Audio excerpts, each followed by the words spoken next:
To me, having photography to do something like that, it's kind of a way in which one can evoke wonder. And I think wonder is one of the least exercise things that we do these days. We're so inundated with whatever, social media and everything, that oftentimes we miss what is right in front of us or around us and not see the capacity for it to transcend the mundane, to take the ordinary and move it to the extraordinary.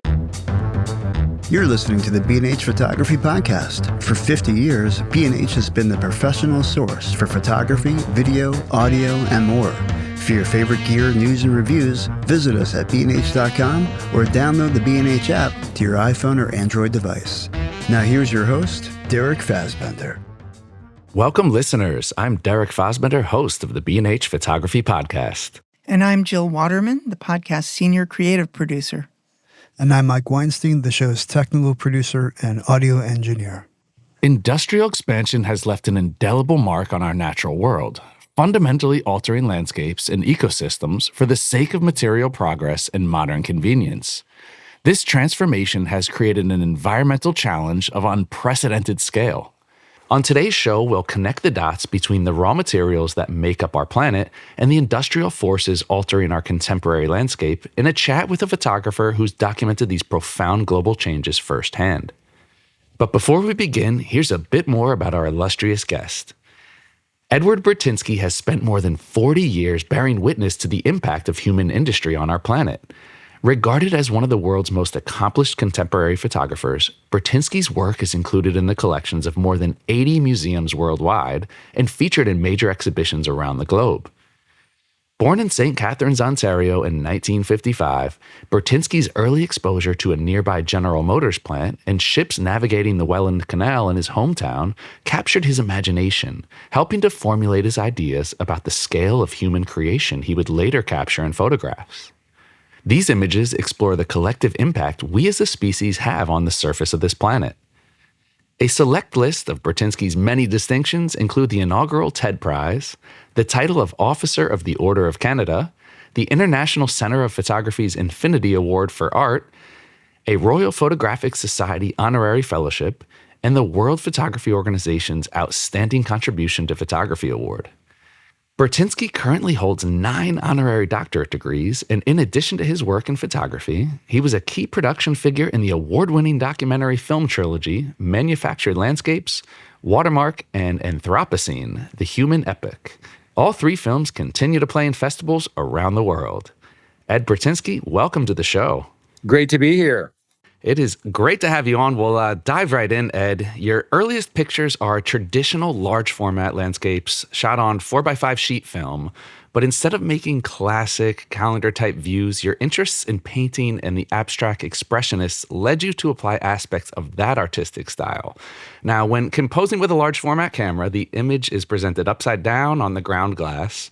Did that inversion of reality into an image that was flipped on its head help you to think about your photographs based on abstract qualities? Well, it's interesting. There's 2 things you do often when you compose. One, I was taught, is squint your eyes. And when you squint your eyes to the point where you get blocks of color, light and dark, and all of a sudden everything becomes these kinds of shapes. And then you can kind of begin to make your composition or think about composition that way. When you're looking at 4x5, it's not just upside down, but the image is really dim too. You have to even, open up wide open, and those large format lenses traditionally aren't that fast. Some of them are even only 5.6. So, you don't get a lot of light to work with, and it's upside down. So it is something I find very magical as well when you're under the ground glass. And it, I think, also helps compositionally, that if it kind of works upside down, it really somehow even gets better when it's flipped the other way around. And that large format as well, because back then, shooting 4x5, and I was a student, it's not cheap. For every shot you do, you have to really think about it. So by the process, by the contemplative approach, you end up really being considered about what it is that you're putting on the frame and the light and the film that you're using to make sure that it captures light and the exposure and making sure that that all works. So it's almost like a ritualistic kind of procedure that you begin to develop if you're working in large format. That also for me was what I found rich about it too, because any small move or any mistake, any weak link in the chain, and the image falls apart. So everything has to be on perfect level of the exposure, of the type of film, of the light you're shooting, and the lens that you're shooting with, and how you process that and how you expose that. And none of them can have a fail or the image has failed. So it was a really rigorous kind of learning by mistakes and by saying, oh, I went too fast and I made a mistake there. The shot's out of focus. In that corner, it doesn't work anymore. So it was a great kind of practice, I call it, in large format. Hmm. And what is the learning curve like with that? I mean, with shooting from above, one of the dynamics that makes it really interesting yet difficult at the same time is that you don't know what you're seeing until you get up there, and you don't have unlimited time. So in talking about this contemplated approach, how do you really set yourself up and plan for what you may not see until you're up there, and then you kind of have to do everything on the fly? Well, we have sort of an idea of what's up there. Thank you, Google Earth. A lot of times when I am doing stuff from the air, and I just came back from a trip shooting in Australia, is like mining. And so these sites are fairly evident if you go into Google Earth and scroll around, which is a lot easier than when I first started doing mines in 1981, 82. I actually had a minerals map of Canada and the United States and went to places where it says large deposits of copper over on this mountain. And I'd go to that mountain and say, is there a copper mine around here? Because there was nothing that was a visual indicator of what was where. So you kind of went to where you think the materials were and then who was harvesting those materials. And then you try to find a way to get into those mines. So the world has moved a lot from when I first started to what I am doing today. But, I have a pretty good path that I'm going to tell the pilot to go on. If I know where I'm going, like I just did the big shoot in the DRC, and I didn't really have any helicopter cover there. So everything was drone. So I'd use the small Mavic drone to go and search out a whole area because it can go for kilometers, and I'd be looking at what's out there. And then when we find something that's really interesting, then I'd get into the vehicle and we drive the bigger drone. We use Free Fly out of Seattle. And, we'd put together that drone and put my 100 megapixel camera on the drone. And then because it has a shorter range, I don't want it to be more than several thousand feet away from me. I want to still be able to see it. We have to be at least within 2,000 feet of the subject if I want to continue monitoring the drone and the subject. So that's a whole different way of working when I'm working from the air and I don't have helicopter cover. And then there's a third way I work too, which is just fixed wing aircraft, which is, again, you cover a lot of territory. You have to get your shutter speeds up pretty high. I usually work with something like a Cessna. You want to try and get one that doesn't have a strut and the wheels retract. There's a couple of older varieties that do that. And then you can also work with that, but you're moving at a pretty high rate. You're probably going at around 80 nautical miles an hour because slower than that, you hit stall speeds and you don't want to stall in the air. It's not a good idea. In practice, there's a lot of different ways. So what is interesting is that I'm trying to use the same approach that I learned in large format photography, which is that contemplative tripod, move it a couple inches this way, that way, a little higher. Oh, that's it. Everything's fallen into place. I'm trying to have that same kind of almost feel and approach to image making, but I'm bouncing around in a helicopter, always moving at speeds.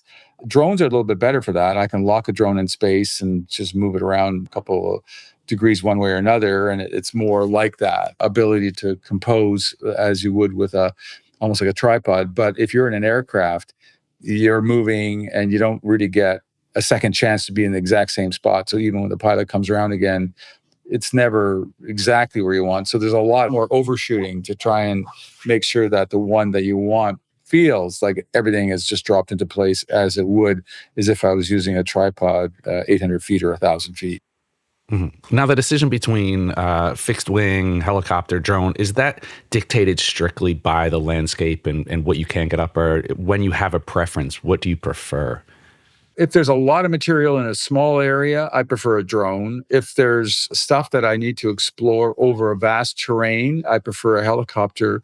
Even something like a Robertson 44 with the door off, because I never shoot through the plexi. I'm always shooting with door off or with opened window or whatever, whether it's the phase lens or I'm doing a lot these days with the Fuji camera, putting out lens through plexi is like degrading the lens to a cheap versus the lens that you want. So if you want that quality, when you're standing in front of a print that's a 60 by 80 inch print, you don't want to be putting that through any plexi or anything. So I shoot open air all the time from these aircraft, but I do have harnesses and I strap my cameras in and everything is strapped down when I'm flying around with the door off. Okay. Now, your pictures are also known for a compressed sense of space, which is another element that helps abstract the reality. Can you talk about your approach to taking a 3D landscape and the perspective and depth of field that come with it and translating that into the flat plane of an image?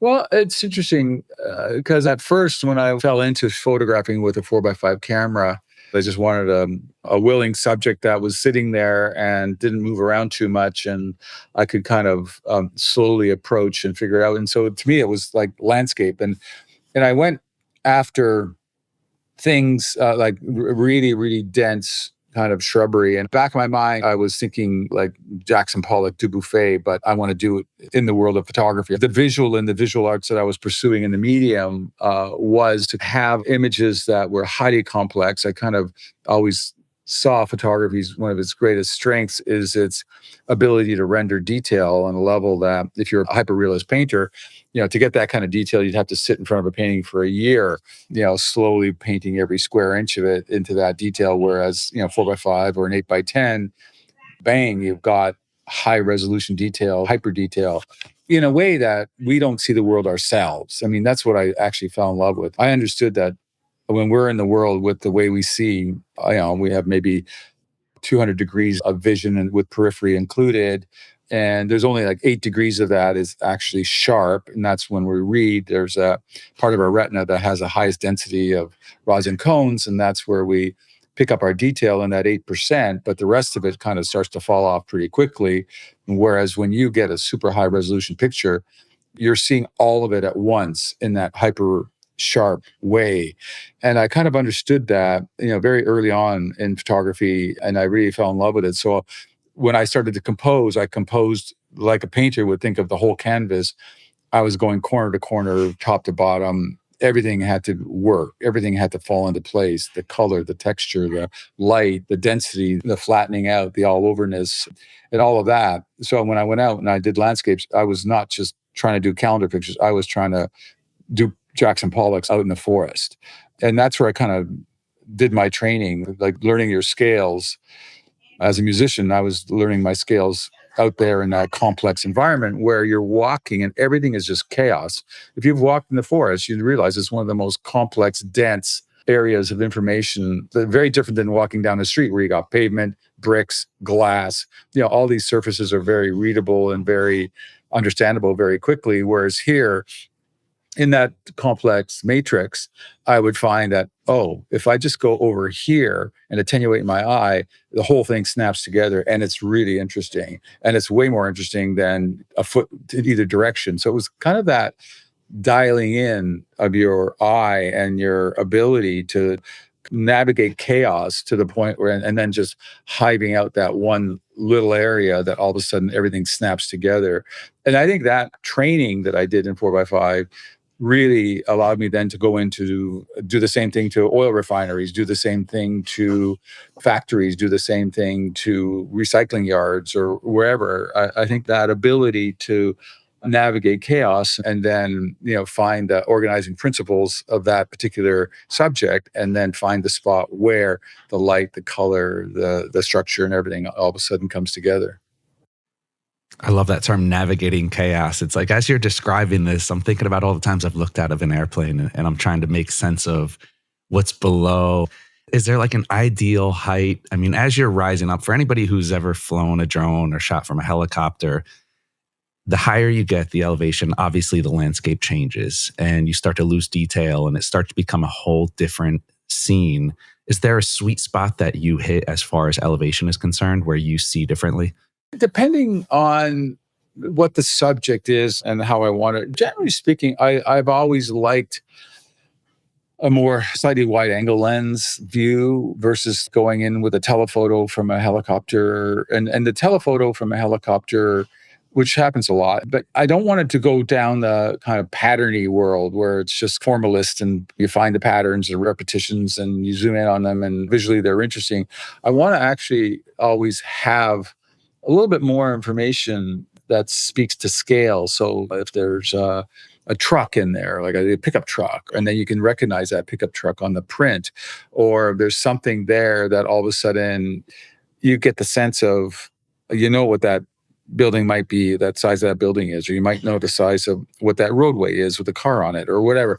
And that all of a sudden unpacks the scale of the thing that I'm photographing. Because largely, most of my work has looked at human altered landscapes, and in particular, industrial human altered landscapes, mining, quarries, forestry, and salt pans and salt harvesting. Those are really a lot of the subjects that I've been looking at. So to me, it's always interesting to have a little piece of human scale that then is your key to unlocking the rest of the picture. Then all of a sudden it all begins to fall into place. And to me, that's kind of neat, because oftentimes you'll walk up to, what I'm trying to do in my images, you don't even know it's a picture. Like the pivot irrigation work, you don't even know it's a picture. You kind of look at it and say, is this drawing? What is this? And then you kind of start looking at it more closely. And then all of a sudden in the bottom left corner, there's a farm and there's a roof and there's a tractor. And then all of a sudden you go look at the whole thing again and say, oh, it is a picture. And to me, having photography to do something like that, it's kind of a way in which one can evoke wonder. And I think wonder is one of the least exercised things that we do these days. We're so inundated with whatever, social media and everything.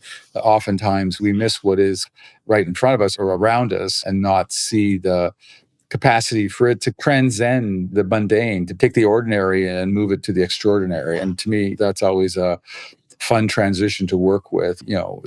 If you ever went to a mine, and people would say, I've been to mines and I've seen them. I can't imagine that there's a decent picture that you could take in the place that's been devastated by, blasting and machinery. But looked at it in a certain way, there is something there. And there is some way to look at it, to have this kind of extraordinary experience visually exploring something that we as humans do.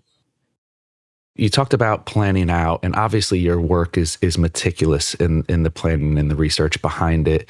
How often do you pivot? Whether it's up from above or underneath the ground in that mind sense, is it often that you get there and your kind of view or seeing things in front of you changes the way you want to approach it? Absolutely. I mean, you go in there with your best laid plans, and then you have to change. I mean, almost all the time, you have to really be kind of ready to, move. And hopefully you've got the toolkit or the options that you need to have to make those decisions based on the circumstances that you're getting. And sometimes we're being restricted, saying, no, you can't go there, you can't do that. Or sometimes it's the weather, a sunny day, and this does not work under sun. I have to wait for other conditions. There's always on the ground field decisions that you're making all the time, and you're trying to maximize your time there. So say, okay, I love this, but it's going to look great in the morning. Let's log that in the morning. Let's make sure that we're over there at 7 a.m. with sunrise, because that'll look amazing. And then this doesn't matter. It's a flat space, no shadows. We can shoot this at high noon. So you're immediately looking at your options and your subject, and you're saying, how and when, and directing. Usually I'm working with several people, like driver and my field producer and then possibly somebody from the mine. So you're now coordinating all of them to be there and be ready to go for that particular window of light. It's usually we're chasing light and subject both times. So those are the things that are constantly causing us to pivot, move, reshape the day, design something that will yield the results that I want, given my experience. And I think that's where also, having worked in the field for 50 years, wow, a long time. You learn things. You don't have to make those mistakes again. That's why I say experience is great, because you don't have to make that mistake again. You've made it enough times to say, I don't need to do that. My chances are better over here than over there. There's that kind of years of knowing kind of what works and what doesn't work, and not having to waste time on something that won't yield the kind of thing you want. So I found over the decades my batting average of coming back with what I want continues to be there, or sometimes even get better. Now, you said it yourself, 50 years, a lot of experience there. And you've also seen and experienced yourself a lot of changes in technology. We've kind of touched upon the various types of gear and technology, but I kind of want to dive into that some more and talk about, you adapting to digital, adapting to drones, going from large format decades ago to now the ability that we have with drones where you're not just relying on a drone camera. You can put up a drone with an entire full size, $5,000-$10,000 camera up there and get images that you wouldn't even think possible 20, 30 years ago. Can you talk about how the technology, how the gear has shaped your process, what you've taken advantage of, and what has changed the way you shoot and the way you think? I was doing a project in China. It was a water project I was working on, and I was trying to get a drone up in the air because there was no airspace. You couldn't hire a helicopter in China. There was no commercial aviation. It was either military or commercial flights for airlines. And I don't even think it's changed that much even since then. So airspace is very limited. In the Fujian province, I was doing a project on water, and I researched one of the biggest fish farm areas in the world was on the shores of this province. And I had gone there in, I think, 2010 and walked and boated around these areas. And it was like, 30,000 homes all bolted together, floating on this area where they all raised fish. They were raising different kinds of fish and shellfish. And I wanted to show it from the air, and I couldn't do it. So I started researching where I can get a drone to take my Hasselblad at the time so I can communicate with it and compose with it. So I met this guy, Tab Fischow, who started Freefly, and he had just developed his gimbal, which was the real invention that was really amazing. But he had it on a traditional kind of drone helicopter with a single blade and the rotor at the back.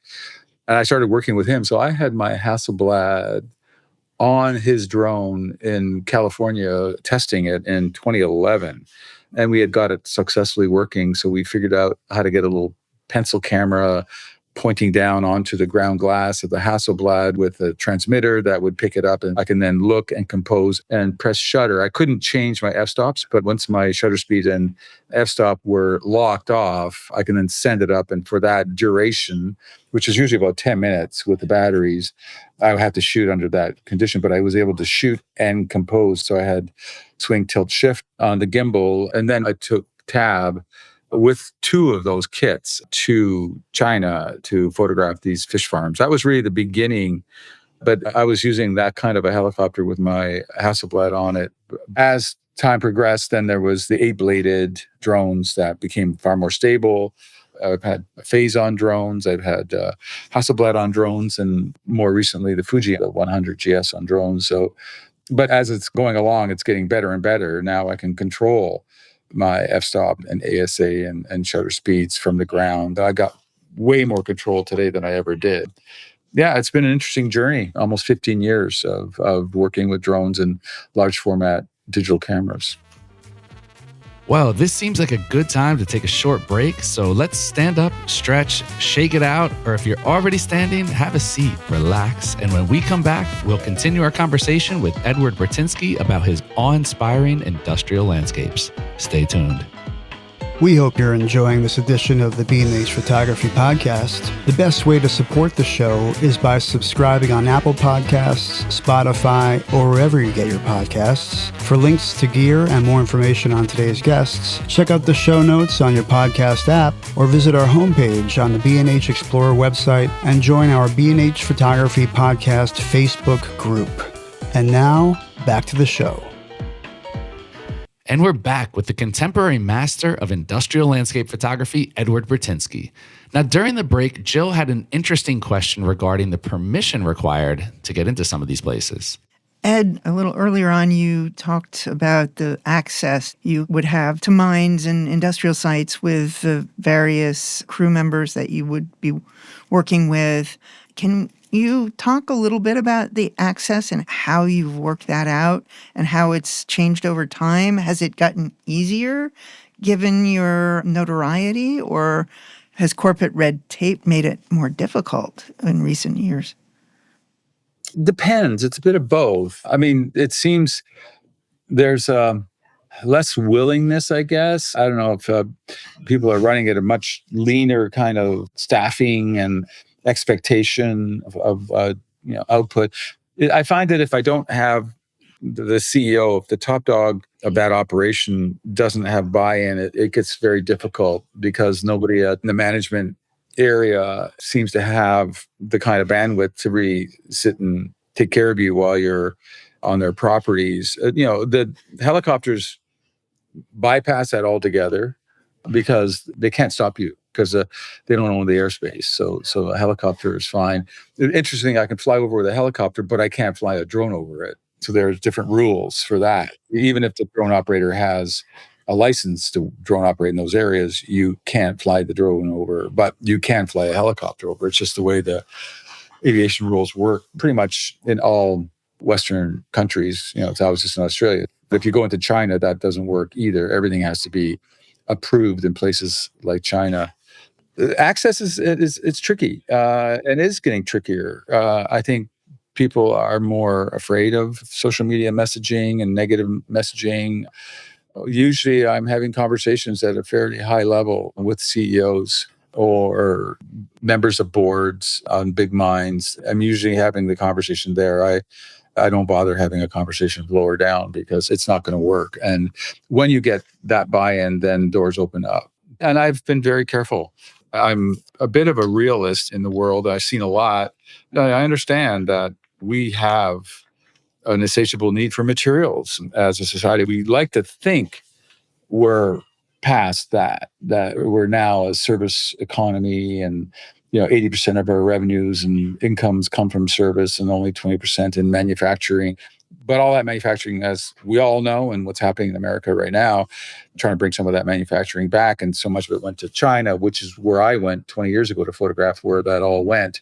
And I follow that globalization story, but it's not cut and dry when people say, "Oh, I should be showing these things as blights on the land. Why am I aestheticizing something that's a disaster?" And I point out that if you want to call that a disaster, then think of your own life. And you wake up, in your cotton sheets with your feather pillow and hit your plastic alarm that's fed by electricity, probably from a nuclear power plant or a coal power plant with copper from there to your alarm clock. And then you turn on your faucet, which is nickel probably, or stainless steel that has copper pipes that take it from the water processing plant. I said, you are so connected to so much material and so much minerals.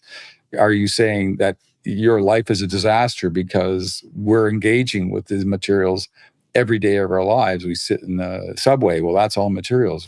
Materials are an incredibly key part of modern society.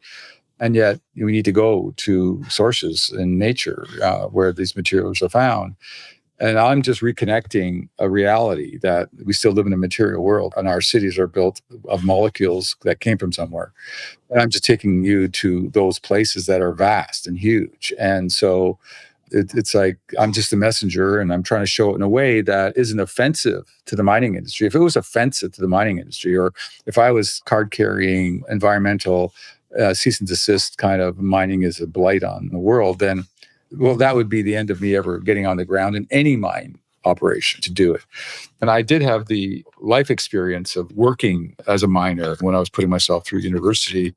One of the best paid jobs was mining, and I went up north as a gold miner and went underground and worked as a gold miner for 6 months when I took a year off to try to build up enough revenue to buy a large format camera and film and all the materials to be able to work in the large format field. I needed quite a bit of resource as a student. My father died when I was 15, so there was no family support. I had to do it all myself. So I went to the places that paid well. And then I got to see those worlds, and then eventually went back to them to say, I don't think people understand these worlds. And I'd worked in them. And so maybe it would be interesting as an artist to try to take the skills I built as a photographer and have me and my experience growing up in these large industries to be a conduit of those worlds back into the urban worlds. So in many ways, that's the basis of my thesis, and is to really reconnect us with the material world in the places where it comes from in nature. Mm-hmm. And you're presenting them in a heroic fashion. So I'm assuming that that's part of your pitch when you're looking for access, is to help the CEOs appreciate the fact that you're wanting to present them as a heroic statue. I'm not sure that's the perfect word, but it's almost like abstracting that. In many ways, it's a metaphor of mining. Because if you look at almost any mine, let's say a copper mine, like a very, very rich copper mine is like 5% of the ore that they blast is actually copper. That's a really, really good average copper mine. Most copper mines, like the ones in Chile that have been going for a long time, you're getting about 1% of the ore that they're digging up is actually copper that they can use. You can pick up a rock from a copper mine and look at it in your hand, and you don't see any copper. You don't even know it's got anything. You have to actually pulverize it and then put it through all kinds of tests and assays and find out if there's anything valuable in there. To me, it's that journey of the ordinary to the extraordinary. Most mining are just rocks. And when I go to these mines as a visual artist, most of it is unphotographable. It's not interesting. But once in a while, there's something that goes, oh, that's really interesting, or I really like that. So I'm just trying to mine the mines visually, and they're mining the rock through assays and through core sampling. So it is kind of an apt metaphor. I'm not there as a documentary photographer. Here's a blast, and then it goes by train over to here, and this is where it gets crushed. I'm not doing a documentary project. I'm doing an art project. I'm using these mines as a sculptor would use a lump of clay. I'm forming it into something. Again, using that attenuated way of looking at the world, I'm going to form it into something that actually visually has this kind of cohesion to it and has a kind of a sense of visual interest or wonder that makes one kind of stop and say, what is it? Why am I looking at this? Or what is this place? I've never seen anything like it. That narrative is there, but the narrative's not leading. It's in the subtext of it all. So Ed, it's interesting. So you just mentioned that your early life, you worked as a miner to make money and knew about some of these places. But also in your biography, there is this moment in 1981 in Pennsylvania where it seems like you had some sort of epiphany because that photograph is very different from your earlier ones. Did you see something that you hadn't seen before in 1981 and maybe led you on a different trajectory moving forward? It was an interesting moment because actually I took a wrong turn on a highway in Pennsylvania and I started heading east and I was supposed to be heading west. I was heading north up from Virginia, and I had done Roanoke and the Blue Ridge Parkway, and I was going up along the eastern seaboard. And I got into Pennsylvania, and I found myself maybe like 30 minutes on the wrong highway in the wrong direction. And I thought, okay, I'm going to cut back through this road, which took me through this little town called Frackville. And I was doing mostly that compressed kind of landscape, the high density. And I was there largely in the spring because I don't want leaves yet. I just want the understructure of thick brush and trees and all that. But then I ended up in this town called Frackville, which is nearby Centerville, which had that underground coal fire as well, which was kind of fascinating. As the town was kind of smoldering from below because once coal catches fire underground, there's enough oxygen to keep it going, so to speak. So that fire had been already burning for almost a decade or more at that point, underground fire. But in Frackville, I got out of my car and they were doing this surface mining of a seam that went for quite some distance. I'd never seen seam coal mining. And there was a lot of, I guess, overburden or stuff that didn't have any value that they had to pile up. And these piles had been piled up decades ago, and there was these birches that were punching through these man-made piles. And I just started photographing, being kind of offside to what I was looking at. And actually, at the time, didn't think that much of it. I thought, it was different. It's something that I found visually interesting, and I just captured it. But it was that winter, because I was at that time printing all my pictures by drum in my basement. I printed out all the ones I wanted of the landscapes, and then I was going through my contacts, and I came across these again. And I started printing them up. And it was actually that winter when I started printing those is where I basically had the epiphany. I was thinking, okay, this is really interesting. This has another dimension to it. These altered landscapes are really only going to become more plentiful because I was thinking of the population growth that everybody at that time was talking about, that we're moving to 10 billion people. And when I was born, it was like 2.8 billion. So I'm thinking, well, this is only going to get more and more intense as we increase in population. And so I kind of put those ideas together thinking, this is more the landscape of my time, the harvesting of nature for that human population growth will become an important story. And I felt the confidence at 1981 that that was a big enough idea to spend the rest of my life expressing it. Basically, from that point on, every picture I've taken is either about nature itself, going back to that original tuning of my eye. And I like to go back to that once in a while, or the industrial world that we built from the materials that we harvest. So it is one continuous body of work that's never altered from that original inception moment in 1981. Ed, I want to pivot a little bit here. You've had success in other photo-related business ventures, particularly Toronto Image Works that you established back in the mid-'80s. And you described this business as a ballast that could provide you with income by printing for other photographers while you were still pursuing your own fine art projects. How was this received by the local arts community initially? Was there a lot of support behind it? And ultimately, how did that change your trajectory as an artist as a whole? Yeah, interesting moment in my life. So going back to what I just said, I was doing drum processing of my prints in 81, 82. And I was talking to my friends who had graduated from university as well and handed back our cage cards that had a 30-inch processor that we could use. So I was used to a processor where you can do an addition of 4 of the same. And as long as I expose and burn and dodge them each the same, I'm going to have 4 exactly the same prints or very close. Try and do that on a drum processor, and it's a whole day to make 4 prints. By the time you dry the drum, do another one. And then by the 4th one, the room you're working in's gotten warmer, things have changed. I don't have it exactly the same, so they don't really match side by side. So it was driving me crazy. And then I looked around and I wanted to be an artist. I didn't want to be a camera for hire. I just wanted to be a camera for my own vision, for my own ideas, not to mix it up. And I did try for a while doing architectural photography, and in the early 80s, if anybody of you were around, there was a bad recession and all the architects were barely keeping their doors open. So nobody was hiring photographers to photograph their projects. So that didn't work. So I was getting grants at the time as an artist, but then I went around and talked to all my friends and I said, hey, maybe we can do a co-op and get a processor. Then we can all have a processor and we can have it in some industrial space and we all pitch in. And I looked at that for a while and there was interest, and I had a half a dozen colleagues that thought they would do it. And then I thought about it and I thought, it's not going to work because inevitably they're not going to be using it all the time. And then one person's going to have to take care of it. And who's going to buy the chemistry?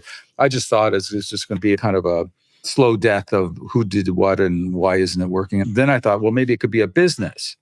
And then in 83, I went on a big tour of North America.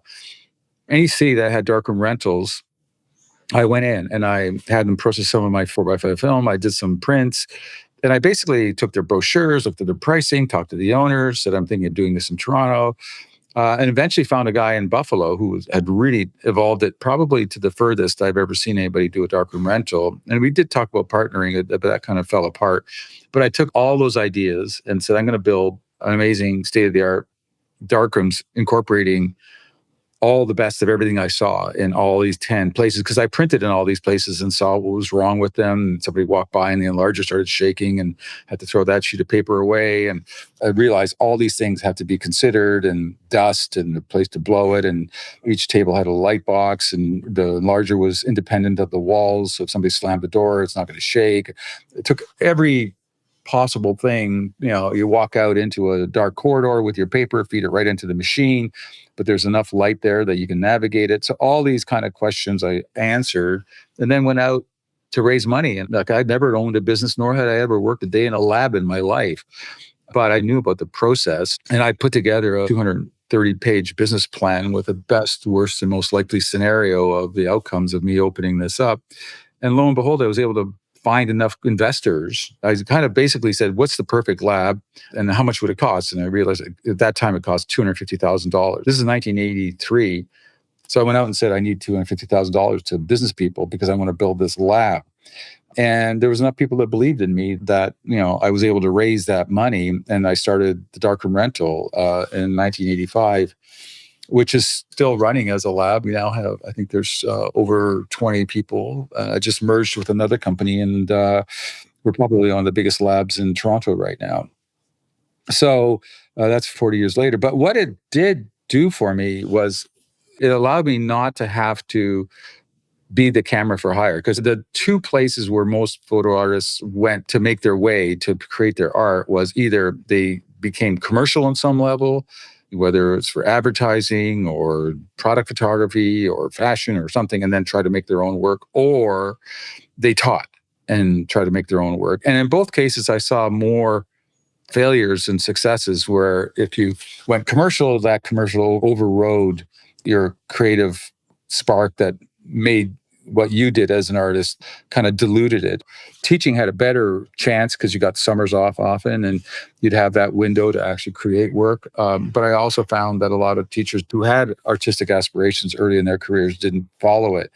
Whereas I thought with opening a lab, I would get really good at printing. So I'd become a much better printer because I'm printing as a custom lab, because we were a custom lab and we processed C41. So it was really out of self-interest to keep at the very forefront of lenses, enlargers, processors, chemistries, all the things that it takes to make great prints. I would be at the forefront of all of this. And the second thing it taught me was when you open a company, it's very humbling. You're in the service of others. You're trying to make them happy. You're trying to win their business, and you're taking a lot of trust. Back then, we were doing E6 and C41. You take somebody's 100 rolls from a trip around the world or something, and you process it and you screw it up. That's a very difficult conversation with the person that you just messed up. So you don't want those mess ups. So you have to be very disciplined. And you have to keep all these machines running with a super high spec, and you have to be super clean and have to have super trained staff and all that. So it did teach me discipline, and it did teach me perfection. Errors are not an option. You have to get it right, and you have to get it right every time. And so when I applied that kind of rigor, I also applied it to my art. And so when I worked with dealers, I built software that allowed them to see what was available, how much they were, what sizes did they come in, what editions were they, making sure that once they place an order, they get it within a prescribed time, perfect every time, so they don't have to send it back. And I recognize that to be an artist, it's an entrepreneurial thing.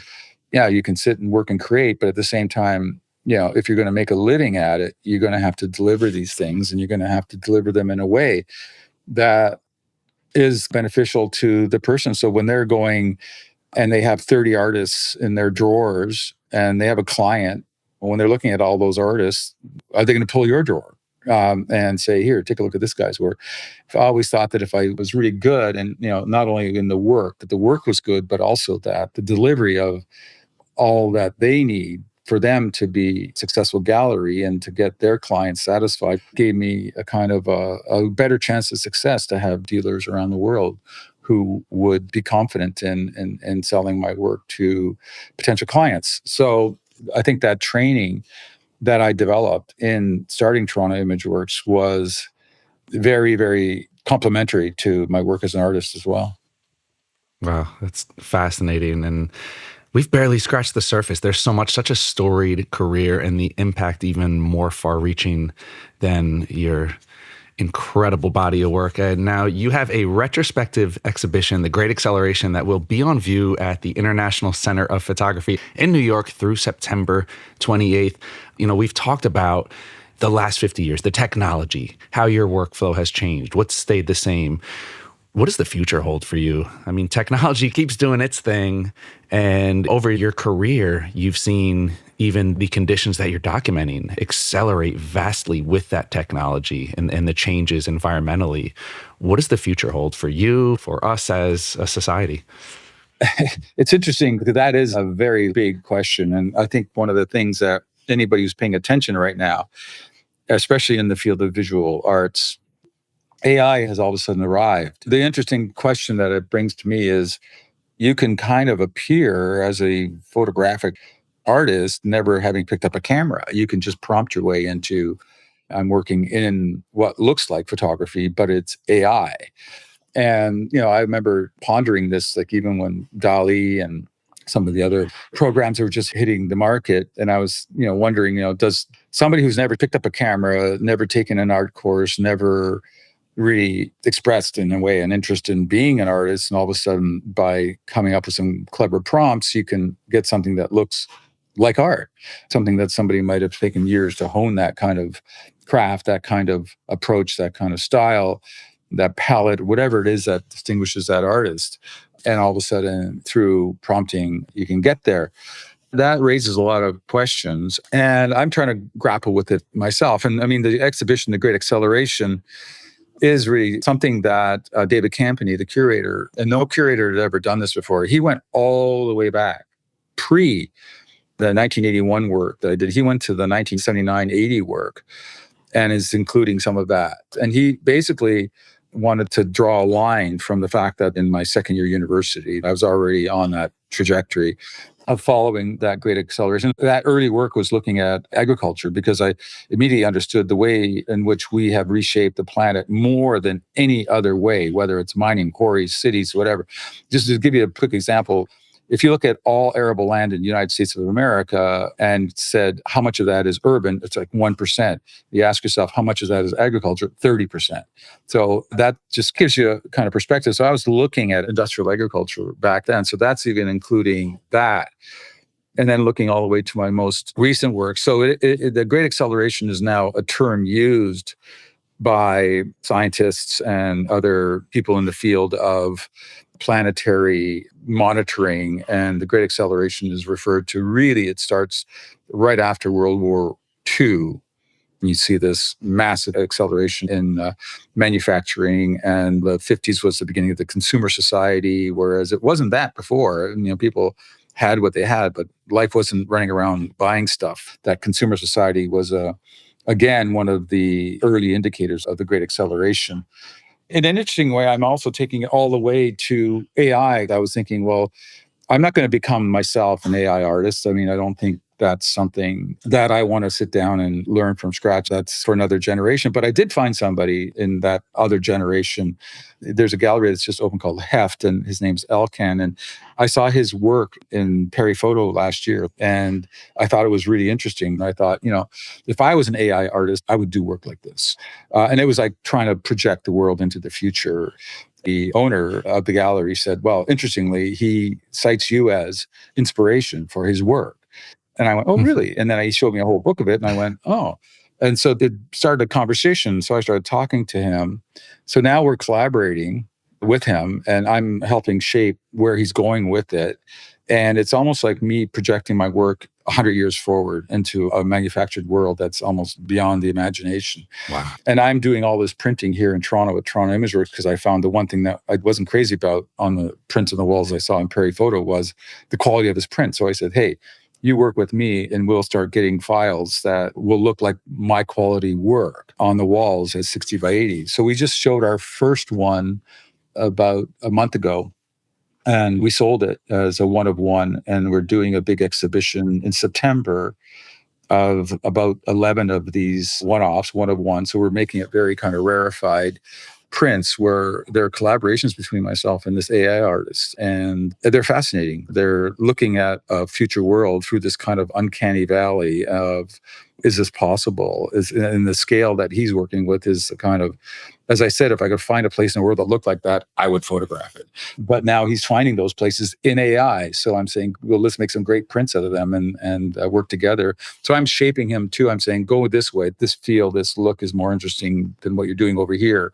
And so we are truly collaborating on this next body of work with AI. And we're going to be doing a talk at ICP with myself and Adam and Elkan and David Campany, the curator, about photography and AI and what the future looks like.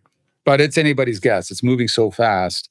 But I've always kind of been curious about technology, and I never shy away from it because I'm a believer that once it's here, it's sort of invented, and we don't uninvent things as humans. We go forward with them, and for good or for bad, they're here to stay, I think. And either they get taken up and get used, or they don't actually get taken up and fall away. I mean, there's a certain part where I thought, oh, VR was going to be it. And it's interesting how even Meta, after spending $5-10 billion, because he thought that VR was going to be something in the future, it didn't get take up, right? The gamers took it up, but it didn't really go past that very much. So Maybe the time's too soon, the form factor's wrong, whatever, but these things are here, they're invented, but they're not being adopted. Even Apple's VR set didn't quite go where they thought it was going to go. So technology is interesting, but AI, unlike anything else, is interesting because it's starting to really look and feel like high quality photography without a camera. It's just Ed, you read my mind. I was so curious to see what your thoughts were on AI. And I'm like, there, we threw out a very general question and you took me right to it. So I got my answer.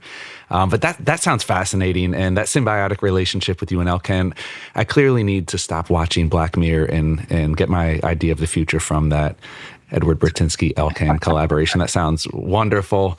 Again, we did mention the exhibition, The Great Acceleration, on view at ICP in New York through September 28th. So I'll just mention that again.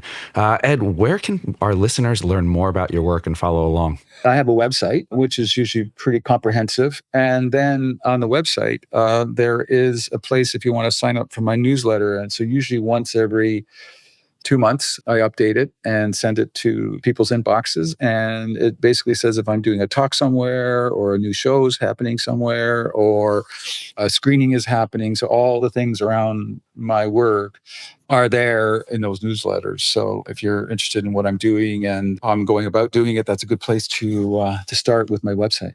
Great. And that will be in our show notes. Oh, thank you. Yes. Well, Ed, want to thank you. It was such a pleasure to have you on the program today. So we can't thank you enough. No, my pleasure. And B&H has been a place that I've always visited as a photographer. And I used to love going in there and picking out a lens and bringing it home and making some great pictures with it. So you guys have been kind of a stalwart photo supplier for New York for as long as I can remember. Yeah, 50 years. Yeah. The same amount of time. And I was going into B&H in the 80s, even the late 70s, I was going there when I was at university. Yeah, it's been around for a long time. So it's an important store for the photographic industry. There we go. We're excited and glad we could help facilitate such a wonderful career and, again, such impactful work. Huge thank you to Edward for joining us today, and for all of our listeners out there, thank you for joining us today. If you are a fan of the show but are not yet a subscriber, head on over to Apple Podcasts, Spotify, B&H's YouTube channel, or wherever you get your podcasts and click subscribe. You can also find us on the Explorer blog, where we post photos from our guests along with our show notes. And please join us on Facebook at the B&H Photography Podcast Group, where you can share your favorite photos and comment about the show. I'm your host, Derek Fosbender. Jill Waterman is our creative producer. Episodes are recorded, mixed, and edited by technical producer Mike Weinstein, and our executive producer is Richard Stevens. On behalf of us all, thank you so much for tuning in today.